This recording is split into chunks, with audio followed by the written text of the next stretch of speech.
This is Kia's new and improved Cee'd hatchback, and unlike some other models that might just get new floor mats, this update is pretty significant. There's reshaped bumpers, more powerful and more efficient engines, and there's also some interior tweaks as well. But the big changes are experienced behind the wheel, but we'll come back to that in a bit.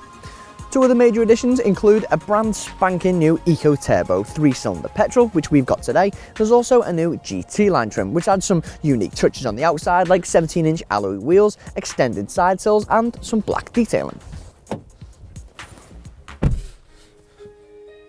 That nice angelic music's a cool touch.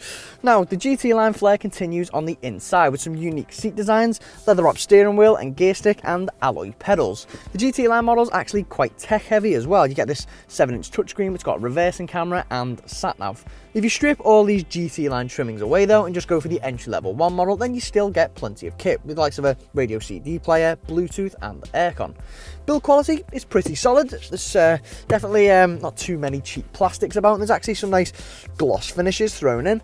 The only slightly naff feature is this little outdated looking orange display on top of the dash.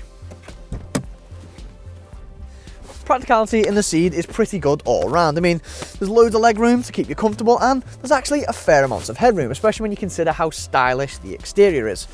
These seats also fold down fairly flat to give you 1,318 litres of storage space, or you can whack these seats up and get up to 380 litres of storage in the boot.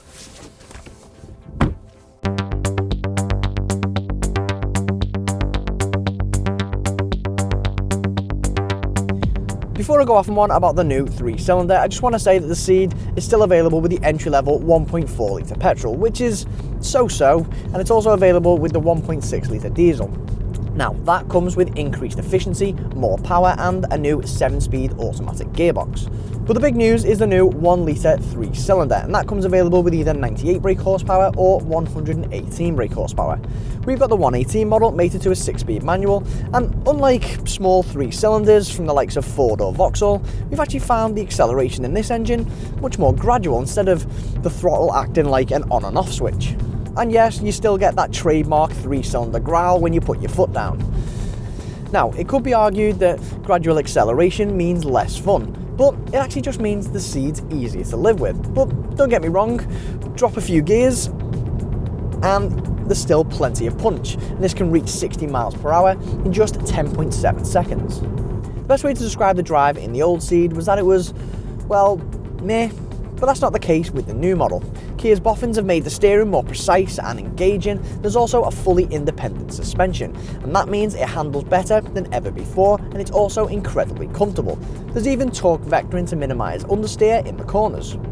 Word of advice though, if it was up to us, we'd just stick with the normal steering mode. There are comfort and sport modes available, but it's one extreme to another with them, be way too light or overtly heavy and really artificial.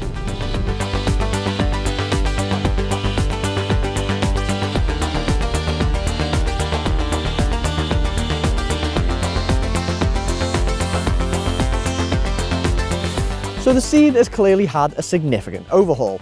But what does that mean price-wise? Well, it's still cheaper than the Ford Focus, Vauxhall Astra and Volkswagen Golf, but it is pricier than the Hyundai i30. And if you go for something like this 3-cylinder GT line model, then you're going to be paying upwards of £20,000.